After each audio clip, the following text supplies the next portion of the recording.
जय हिंद दोस्तों, जय हिंद बच्चों। भूगोल की क्लास में आपका स्वागत है। ज्योग्राफी बूस्टर डोज की 14वीं डोज के साथ आज हम आपकी सेकंड बुक के 7वें अध्याय खनिज और ऊर्जा संसाधन। आपको जैसा कि पता है बोर्ड के ब्लूप्रिंट के अनुसार इस चैप्टर से 1 नंबर के प्रश्न के आने की संभावना ज़्यादा रहेगी, तो हम उसी के अकॉर्डिंग पहले कुछ प्रश्नों की रिटर्न में बात कर लेते हैं, फिर कुछ और क्वेश्चन भी साथ में हम समझेंगे। चलिए स्टार्ट कर लेते हैं और आप भी अपना रिवीजन कर लीजिए। पहला प्रश्न है तरल सोना किसे कहते हैं। यहाँ 2 प्रकार के प्रश्न बनते हैं। तरल सोना किसे कहते हैं, अगर इतना ही आता है तो आप उत्तर लिख सकते हो पेट्रोलियम को तरल सोना कहा जाता है। इसका इतना ही उत्तर बनता है। अगर प्रश्न आ जाए पेट्रोलियम को तरल सोना क्यों कहा जाता है, तब आप लिखेंगे भी पेट्रोलियम अपनी दुर्बलता और विविध उपयोगों के कारण तरल सोना कहलाता है। तो 2 प्रश्न हो गए। तरल सोना किसे कहते हैं, पेट्रोलियम को क्यों कहा जाता है, उसका उत्तर है अपनी दुर्बलता और विविध उपयोग, यानी आसानी से नहीं मिलता ना, और इसके उपयोग बहुत ज़्यादा है, इसलिए इसे तरल सोना कहा जाता है। तो 2 प्रश्न हो गए ये। अगला प्रश्न है कि भारत के किस क्षेत्र में सौर ऊर्जा के विकास की अधिक संभावनाएं हैं। जहाँ सूर्य महाराज ज़्यादा दर्शन देते हैं, ज़्यादा गर्मी उत्पन्न करते हैं, तो भारत के पश्चिमी भागों विशेषकर गुजरात और राजस्थान, ध्यान रखिएगा, भारत के पश्चिमी भाग अर्थात गुजरात और राजस्थान में सौर ऊर्जा के विकास की अधिक संभावनाएं हैं। अगला प्रश्न है कि खनिजों की 3 विशेषताएं लिखिए। खनिजों की 3 विशेषताएं लिखिए।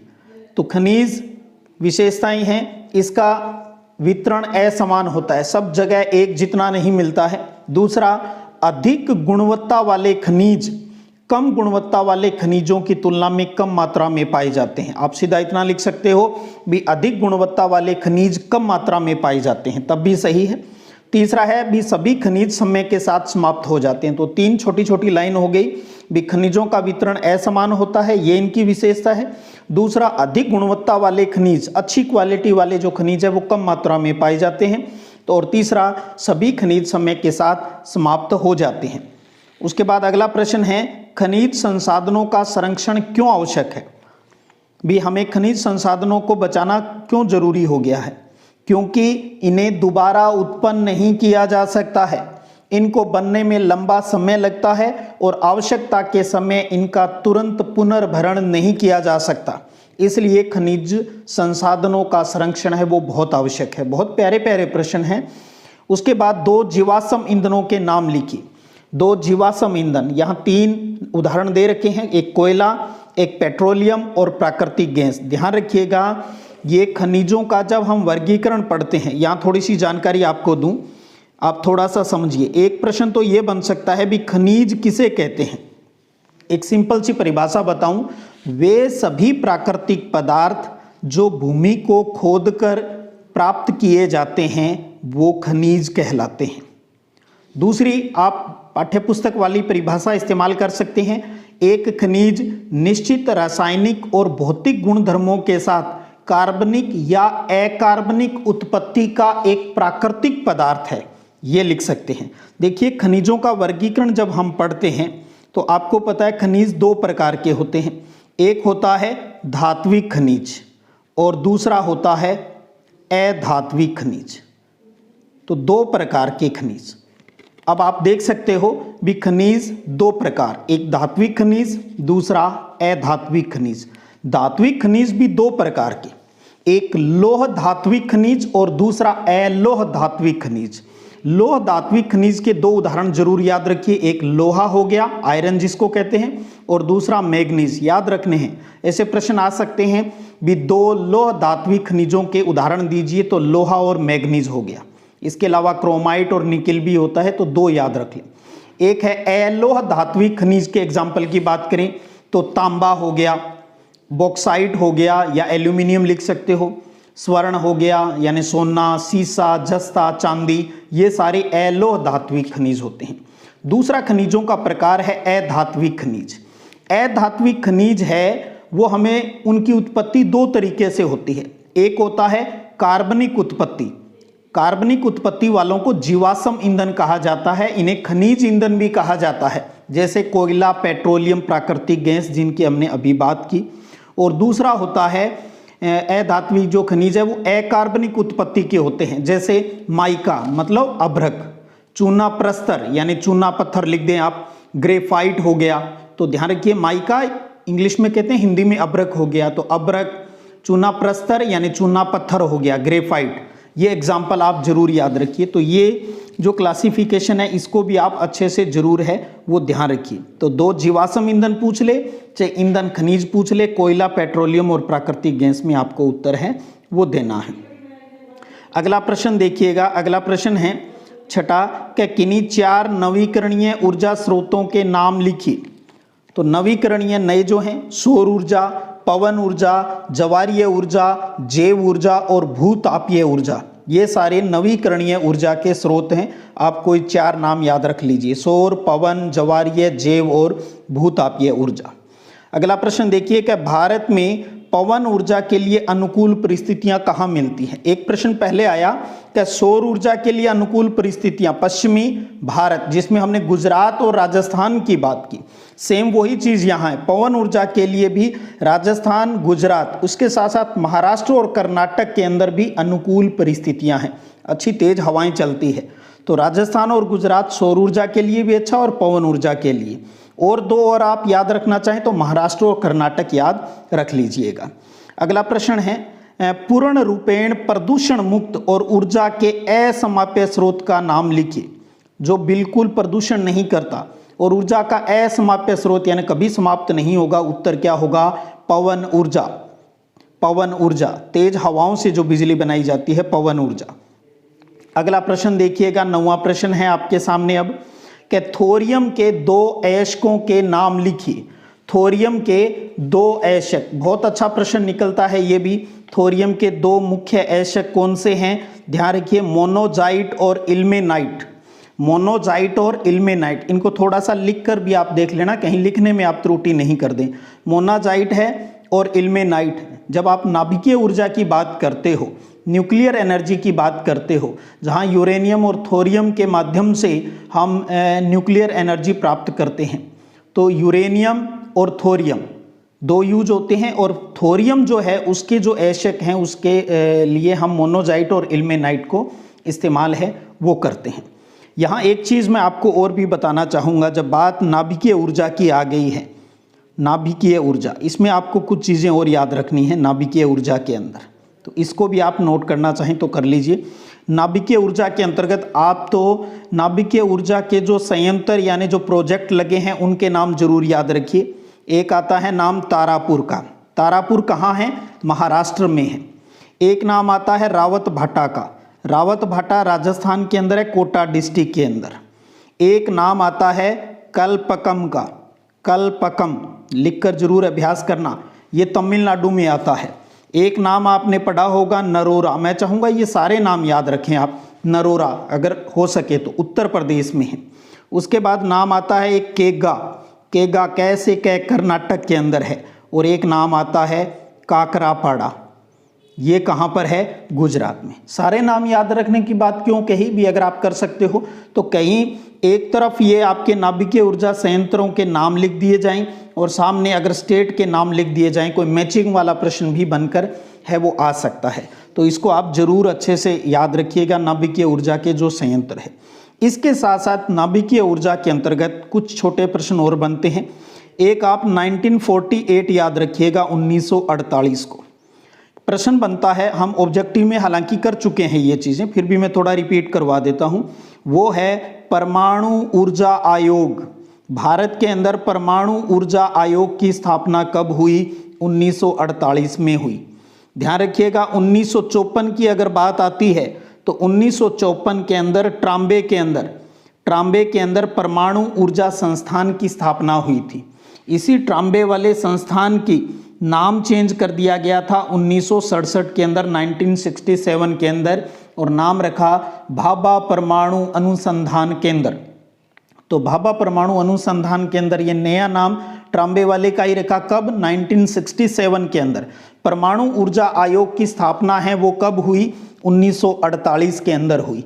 एक प्रश्न यहाँ मैं आपको सन वाला और याद रखवाना चाहूँगा, जो हमारे पेट्रोलियम से जुड़ा है, वो सन याद रखिएगा 1956।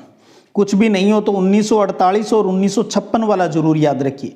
1956 के अंदर भारत में तेल और प्राकृतिक गैस आयोग की स्थापना हुई थी। तो भारत में तेल और प्राकृतिक गैस आयोग की स्थापना कब हुई थी? 1956 में हुई थी। और भारत के अंदर परमाणु ऊर्जा आयोग की स्थापना कब हुई थी? 1948 के अंदर हुई थी। तो कुछ इन बातों को भी आप अच्छे से तैयार हैं वो कीजिएगा साथ में। अगला प्रश्न देखिएगा कि तांबे का मुख्य उपयोग लिखिए। सिंपल सा क्वेश्चन है। तांबा जिसका मुख्य एशक कॉपर पायरेटिस होता है, और आपको ये भी पता है भी तांबा अपने राजस्थान के अंदर भी मिलता है। राजस्थान के झुंझुनू डिस्ट्रिक्ट में, खेतड़ी सिंघाना का नाम आपने सुना है, तो राजस्थान के अंदर झुंझुनू और जो अलवर जो डिस्ट्रिक्ट है वहाँ पर तांबे के जो निक्षेप है, जमाव है, वो मिलते हैं। इसके अलावा झारखंड के सिंहभूमि जिले के अंदर और मध्य प्रदेश के बालाघाट में भी ये मिलता है। तो तांबे का उपयोग विद्युत उपकरणों को बनाने में और सोने के आभूषणों को मजबूती प्रदान करने में किया जाता है। आपने सुना होगा ना भी शुद्ध सोना कितने कैरेट का होता है? शुद्ध जो सोना होता है वो 24 कैरेट का होता है। आपको ये भी पता है शुद्ध सोने के आभूषण नहीं बनते हैं। तब मोस्टली जो आभूषण बनाए जाते हैं वो 21 या 22 कैरेट के जो है सोने के बनाए जाते हैं। तो जैसे 24 में से हमने 22 कैरेट के आभूषण बनाए, तो उस 24 के हिसाब से अगर 2 हिस्सा जो बच गया वो किसका मिलाया जाता है? तांबे का मिलाया जाता है। तो सोने के आभूषणों को मजबूती प्रदान करने के लिए तांबा मिलाया जाता है। बिना तांबे अगर प्रयास करेंगे तो वो आभूषण है वो सही बनते ही नहीं हैं। तो ये भी अच्छे से भी सोने के आभूषणों को मजबूती प्रदान करने में और विद्युत उपकरणों को बनाने में तांबे का इस्तेमाल होता है। उसके बाद अगला प्रश्न देखिए, अच्छा प्रश्न है कि नी 4 अपरंपरागत ऊर्जा स्रोतों के नाम लिखिए। अपरंपरागत ऊर्जा स्रोत, इसमें नाम आता है सौर ऊर्जा, पवन ऊर्जा, भूतापीय ऊर्जा और जैव ऊर्जा। ध्यान रखिए ऐसा ही प्रश्न पहले आया, दोनों को अच्छे से दिमाग में रखिएगा। सौर ऊर्जा, पवन ऊर्जा, भूतापीय ऊर्जा और जैव ऊर्जा 4 परंपरागत ऊर्जा के स्रोत हैं ये। उसके बाद अगला प्रश्न है कि नगर पालिका कचरे को ऊर्जा में परिवर्तित करने वाली परियोजना कहाँ संचालित है? तो नगर पालिका कचरे को ऊर्जा में परिवर्तित करने वाली जो प्रोजेक्ट है वो ओखला नई दिल्ली के अंदर है। नई दिल्ली के अंदर है। तो ये कुछ बातें आप जरूर है वो अच्छे से दिमाग में रखिएगा। यहाँ पर हम कुछ बातें और भी जान लेते हैं इस चैप्टर के हिसाब से। जिनको तैयार हैं वो अच्छे से रिवीजन हैं वो जरूर इसका कर लीजिएगा। भी खनिज किसे कहते हैं ये बात आ चुकी है। खनिजों के प्रकार, धात्विक अधात्विक की बात हम उनके एग्जाम्पल की बात कर चुके हैं। खनिज की विशेषताओं की बात कर चुके हैं। अब आपको ये भी पता है भी जो हमारा लोहा अयस्क है, लोहा अयस्क है उसके 2 अयस्कों के नाम, जो लोहा खनिज है उसके 2 अयस्क हैं। एक हेमेटाइट नाम आपने सुना है और दूसरा कौन सा होता है? मैग्नेटाइट। तो हेमेटाइट और मैग्नेटाइट किसके मुख्य अयस्क हैं? तो ध्यान रखिएगा ये लोहे के मुख्य अयस्क हैं। अच्छे से दिमाग में रखिएगा। इसके साथ साथ ही कुछ और प्रश्नों की बात भी अगर करें, 2 और प्यारे प्रश्न बनते हैं भी। मैग्नीज जिसका प्रतीक Mn है, ये भले ही आपके नहीं याद रहे। मैग्नीज के उत्पादन में अग्रणी जो स्टेट है वो कौन सा है? और दूसरा एल्यूमिनियम का एक मुख्य अयस्क होता है, आपको पता है उसका नाम क्या है? बॉक्साइट। तो बॉक्साइट का सबसे बड़ा उत्पादक, तो 2 प्रश्न है। मैग्नीज का सबसे बड़ा उत्पादक राज्य और बॉक्साइट का सबसे बड़ा उत्पादक राज्य कौन सा है? तो ध्यान रखिए इन दोनों ही प्रश्नों का उत्तर है ओडिशा। तो ओडिशा के अंदर मैग्नीज भी ज़्यादा होता है और बॉक्साइट का जो प्रोडक्शन है ये भी ज़्यादा होता है। इसको अच्छे से दिमाग में रखिएगा। पीछे हम कर चुके हैं प्रश्न भी। जो अधात्विक खनिज है उसके अंदर सबसे प्रमुख किसका नाम आता है? माइका यानी अभ्रक का आता है। उसके बाद हमें पता है चूना पत्थर की बात हम करते हैं, डोलोमाइट की बात हम करते हैं, डोलोमाइट और साथ में फास्फेट। ये सारे क्या हैं? ये सारे अधात्विक खनिज हैं। अभ्रक का जो इस्तेमाल है वो विद्युत और इलेक्ट्रॉनिक्स उद्योग के अंतर्गत किया जाता है। और आपको ये भी पता है भारत में अभ्रक का जो उत्पादन है, माइका का जो उत्पादन है वो सबसे ज़्यादा कहाँ पर होता है? तो इसमें नाम आता है जो स्टेट हैं वो आप अगर याद रह जाएं तो एक तो झारखंड का नाम आता है, आंध्र प्रदेश का नाम आता है। आंध्र प्रदेश का आता है तो उसके साथ वाला जो नया राज्य बना तेलंगाना का जिक्र भी कर दें, और राजस्थान। यहाँ पर अभ्रक के अच्छे आपको निक्षेप है वो मिलते हैं। राजस्थान के अंदर भीलवाड़ा के अंदर ये मिलता है। और एक और ध्यान रखिएगा, आंध्र प्रदेश का जो नेल्लोर जिला है, आंध्र प्रदेश का जो नेल्लोर जिला है, उस जिले के अंदर सर्वोत्तम प्रकार के अभ्रक का उत्पादन है वो किया जाता है। तो ये बात भी आप ध्यान रखिएगा। उसके साथ साथ लगे हाथ थोड़ा सा कोयले की बात कर लें। कोयले के कई प्रकार होते हैं, आप अच्छे से जानते हो, छोटी क्लास से पढ़ते आ रहे हो। पेट है, लिग्नाइट है, बिटुमिनी है, एंथ्रासाइट है। आपको ये भी पता है सबसे बढ़िया क्वालिटी वाला जो कोयला होता है वो एंथ्रासाइट होता है। अब बात यह भी, भारत में सबसे ज़्यादा किस प्रकार का कोयला है वो मिलता है। तो आपको बताऊं, भारत के अंदर 80% जो निक्षेप है यानी जमाव है वो बिटुमिनी कोयले का है। तो भारत के अंदर बिटुमिनी या बिटुमिनस जो कोयला है वो सबसे ज़्यादा मिलता है। गैर कोकारी श्रेणी का है ये। तो ध्यान रखिएगा, भारत में के जो कोयले के जो निक्षेप जिनको जमाव कहते हैं 80% भाग पर किस प्रकार का है, बिटुमिनस है वो कोयले का है। एक सिंगरौली जो कोयले से संबंधित एक खनन केंद्र है सिंगरौली, तो ध्यान रखिएगा ये मध्य प्रदेश के अंदर है सिंगरौली। और एक सन वाला प्रश्न, एक चीज, एक मैंने आपको पहले बताया 1948 भारत के अंदर परमाणु ऊर्जा आयोग की स्थापना हुई। एक 1956 वाली बात कर चुके हैं भी, तेल और प्राकृतिक गैस आयोग की स्थापना हुई थी। एक और थोड़ा सा याद रख लीजिएगा, कई जगह आता है ये 1984 वाला भी, gas authority of India limited जिसको कहते हैं गेल, GAIL, gas authority of India limited. इसको लिखने का भी अभ्यास कर लीजिएगा, कहीं ये आ जाए भी गेल की फुल फॉर्म लिखो। तो gas authority of India limited 1984 में गेल की स्थापना है वो भारत के अंदर हुई थी।